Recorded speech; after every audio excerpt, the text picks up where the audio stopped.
اب ہم آپ کی چاروں صاحبزادیوں کے حالات و واقعات ترتیب وار بیان کرتے ہیں۔ چونکہ سیدہ زینب رضی اللہ عنہا سب سے بڑی صاحبزادی تھیں، لہذا انہی سے شروع کرتے ہیں۔ سیدہ خدیجہ رضی اللہ عنہا سے نکاح کے 5 برس بعد سیدہ زینب پیدا ہوئیں۔ اس وقت نبی اکرم صلی اللہ علیہ وسلم کی عمر مبارک 30 سال تھی۔ گویا جب اعلان نبوت ہوا، سیدہ زینب رضی اللہ عنہا اس وقت 10 سال کی ہو چکی تھیں۔ یہ بھی اپنی والدہ کے ساتھ ہی ایمان لے آئیں۔ ان کا نکاح ابو العاص بن ربیع سے ہوا، جو ان کی خالہ حالہ بنت خویلد کے صاحبزادے تھے۔ حالہ بنت خویلد اور سیدہ خدیجہ دونوں سگی بہنیں تھیں۔ سیدنا ابو العاص مسلمان ہونے سے قبل بھی صاحب تجارت اور مالدار تھے، نیز امانت دار بھی تھے۔ سیدہ خدیجہ نے رسول اللہ صلی اللہ علیہ وسلم سے گزارش کی کہ زینب کا نکاح ابو العاص سے کر دینا چاہیے۔ آپ نے یہ بات منظور فرمائی اور ابو العاص سے نکاح کر دیا۔ یہ نکاح اعلان نبوت سے پہلے ہوا۔ رسول اللہ صلی اللہ علیہ وسلم نے جب نبوت کا اعلان فرمایا تو کفار آپ سے دشمنی پر اتر آئے اور ہر معاملے میں آپ کے راستے میں رکاوٹیں کھڑی کی۔ دشمنی کا ایک طریقہ انہوں نے یہ اپنایا کہ ابو العاص سے زور دے کر کہا کہ زینب کو طلاق دے دیں۔ قبیلہ قریش میں سے جس عورت سے آپ چاہیں گے ہم آپ کی شادی کر دیں گے۔ اس پر ابو العاص نے جواب دیا، میں زینب کو طلاق نہیں دوں گا، میں ان کے بدلے میں قریش کی کسی بھی عورت کو پسند نہیں کرتا۔ قریش نے اس رشتے کو ختم کرانے کے لیے بہت زور لگایا۔ ابو العاص انکار ہی کرتے رہے، اگرچہ وہ مسلمان نہیں ہوئے تھے، پھر بھی انہوں نے قریش کا یہ مطالبہ ماننے سے صاف انکار کر دیا۔ اس بنا پر نبی اکرم صلی اللہ علیہ وسلم نے ان کی اس ثابت قدمی پر تعریف فرمائی اور ان کے کردار کی پختگی کو پسند فرمایا۔ غزوہ بدر میں جب مسلمانوں کو فتح نصیب ہوئی اور اس لڑائی میں شکست کھانے والے بہت سے کافروں کو قید کر لیا گیا تو قیدیوں کو مدینے لایا گیا۔ قیدیوں سے معاوضہ لے کر انہیں رہا کرنے کا فیصلہ کیا گیا۔ اس لڑائی میں ابو العاص بھی قید ہو کر آئے ہوئے تھے۔ انہیں عبداللہ بن نعمان انصاری رضی اللہ عنہ نے قید کیا تھا۔ عباس بن عبد المطلب بھی قیدیوں میں شامل تھے۔ یہ رسول اللہ صلی اللہ علیہ وسلم کے چچا تھے۔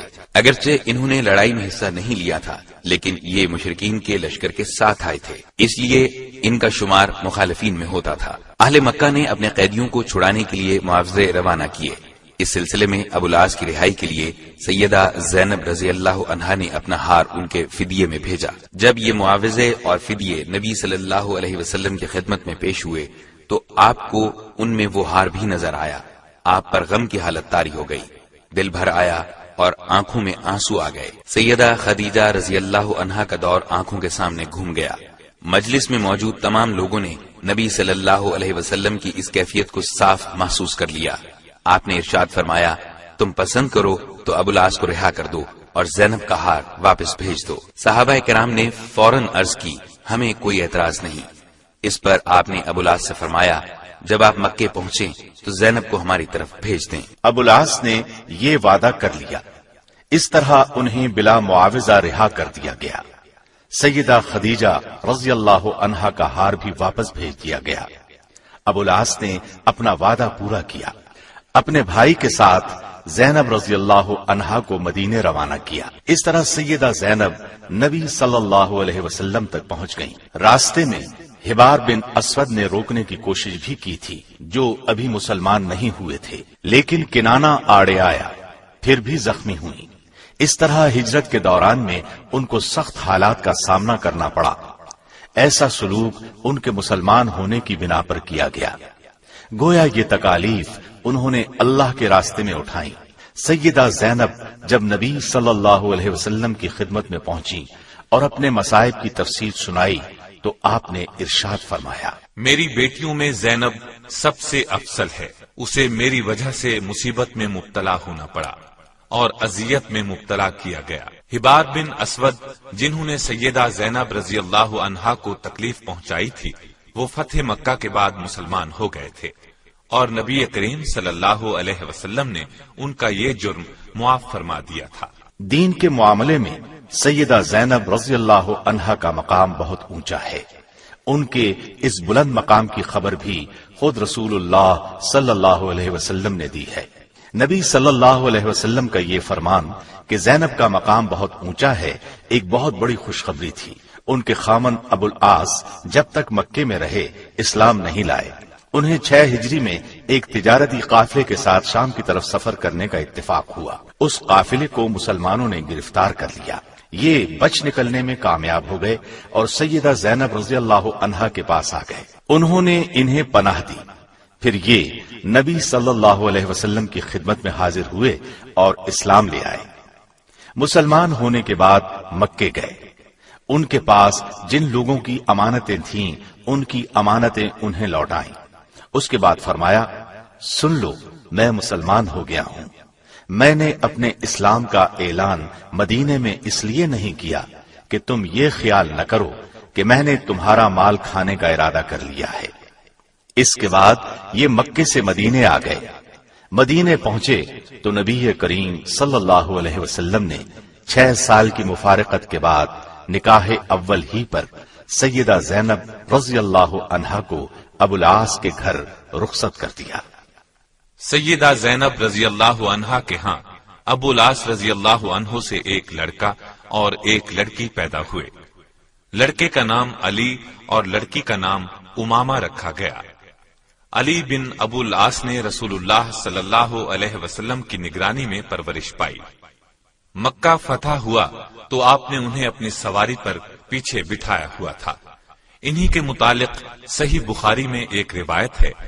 سیدنا اسامہ بن زید فرماتے ہیں کہ سیدہ زینب رضی اللہ عنہا نے رسول اللہ صلی اللہ علیہ وسلم کے پاس پیغام بھیجا کہ میرا بیٹا حالت نزاع میں ہے، جلدی تشریف لائیے۔ آپ نے سلام کے بعد کہلا بھیجا کہ جو کچھ اللہ نے لیا یا عنایت کیا سب اسی کا ہے، اور ہر چیز کی زندگی کے لیے اس کے ہاں ایک وقت مقرر ہے، اس لیے تمہیں ثواب کی امید پر صبر کرنا چاہیے۔ سیدہ زینب رضی اللہ عنہا نے دوبارہ پیغام بھیجا اور قسم دلائی کہ آپ ضرور تشریف لائیں۔ چنانچہ آپ کھڑے ہو گئے۔ آپ کے ساتھ سعد بن عبادہ، معاذ بن جبل، ابی بن کعب، زید بن ثابت رضی اللہ عنہم اور دیگر چند اشخاص تھے۔ وہاں پہنچنے پر بچے کو اٹھا کر آپ کی خدمت میں لایا گیا۔ اس وقت اس کی سانس اکھڑی ہوئی تھی اور سانس کی آمد و رفت پرانے مشکیزے کی طرح تھی۔ یہ دیکھ کر آپ کی دونوں آنکھوں سے آنسو بہنے لگے۔ سعد رضی اللہ عنہ نے عرض کیا، یا رسول اللہ، یہ رونا کیسا؟ آپ نے فرمایا، یہ رحمت ہے جو اللہ نے اپنے بندوں کے دلوں میں رکھی ہے، اور صرف انہی بندوں پر رحم کرتا ہے جو رحم دل ہوتے ہیں۔ علی بن عاص کی وفات کے متعلق ایک روایت یہ ہے کہ بچپن میں وفات پائی، لیکن عام روایت یہ ہے کہ سن رشد کو پہنچے۔ ابن عساکر فرماتے ہیں کہ یرموک کے معرکے میں شہید ہوئے۔ سیدہ زینب رضی اللہ عنہا کی بیٹی امامہ بھی نبی صلی اللہ علیہ وسلم کے ہاں پرورش پاتی رہی۔ صحیح بخاری میں ہے، ابو قتادہ انصاری رضی اللہ عنہ بیان کرتے ہیں کہ رسول اللہ صلی اللہ علیہ وسلم ہمارے ہاں تشریف لائے۔ اس وقت امامہ آپ کے کندھے پر تھی۔ آپ نے اسی حالت میں نماز شروع فرمائی۔ جب رکوع فرماتے انہیں اتار کر زمین پر بٹھا دیتے، سجدے سے سر اٹھاتے تو پھر امامہ کو سوار کر لیتے۔ اس واقعے سے صاف ظاہر ہے کہ نبی صلی اللہ علیہ وسلم کو ان سے کس حد تک محبت تھی۔ محدثین نے ایک اور واقعہ نقل کیا ہے کہ رسول اللہ صلی اللہ علیہ وسلم کی خدمت میں ایک قیمتی ہار ہدیے کے طور پر آیا۔ اس وقت ازواج مطہرات وہاں جمع تھیں، امامہ بھی وہیں تھیں اور کم عمر ہونے کی وجہ سے وہیں کھیل رہی تھیں۔ آپ نے ارشاد فرمایا، یہ ہار کیسا ہے؟ ہم نے عرض کیا، اس سے بہتر ہار ہم نے کبھی دیکھا ہی نہیں۔ یہ سن کر آپ نے فرمایا، مجھے اہل بیت میں سے جو سب سے زیادہ پسند ہے میں یہ ہار اس کے گلے میں ڈالوں گا۔ اب تمام ازواج مطہرات منتظر تھیں کہ دیکھیں ہار کس کے حصے میں آتا ہے۔ انہوں نے سمجھا کہ یہ شرف سیدہ عائشہ رضی اللہ عنہا کو حاصل ہوگا، لیکن نبی صلی اللہ علیہ وسلم نے امامہ رضی اللہ عنہا کو اپنے پاس بلایا اور ہار ان کے گلے میں ڈال دیا۔ ظاہر ہے آپ کو امامہ سے محبت سیدہ زینب رضی اللہ عنہا کی وجہ سے ہی تھی۔ انہی امامہ سے 12 ہجری میں سیدنا علی رضی اللہ عنہ نے نکاح کیا، کیونکہ سیدہ فاطمہ وفات پا چکی تھی۔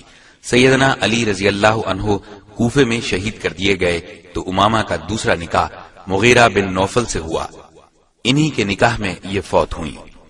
سیدنا ابو العاص رضی اللہ عنہ نے سیدہ زینب کے ساتھ نہایت شریفانہ برتاؤ کیا، اور نبی کریم صلی اللہ علیہ وسلم نے ان کے شریفانہ تعلقات کی تعریف کی۔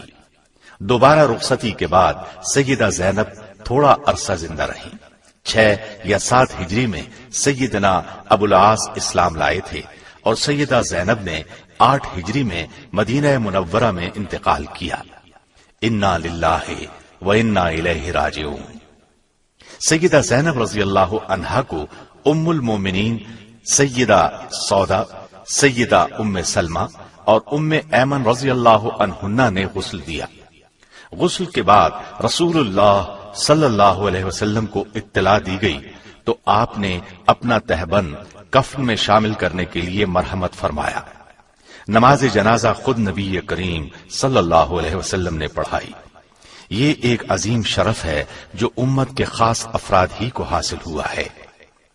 ان کا جنازہ مسلمان عورتوں نے بھی پڑھا۔ سیدہ فاطمہ بھی اپنی بڑی بہن کے جنازے میں شریک ہوئیں۔ سیدہ زینب کو قبر میں خود نبی کریم صلی اللہ علیہ وسلم اور ان کے خاوند ابو العاص نے اتارا۔ سیدہ زینب رضی اللہ عنہا کو چونکہ ہجرت کے وقت زخم آیا تھا اور اسی زخم سے ان کی موت واقع ہوئی تھی، اس لیے حافظ ابن کثیر نے البدایہ والنہایہ میں انہیں شہیدہ زینب لکھا ہے، یعنی سیدہ زینب اللہ کے راستے میں شہید ہونے والی خاتون ہیں۔ سیدہ زینب کے خاوند ابو العاص نے 12 ہجری میں ذوالحجہ کے مہینے میں انتقال کیا۔ یہ تذکرہ تھا سیدہ زینب رضی اللہ عنہا کا۔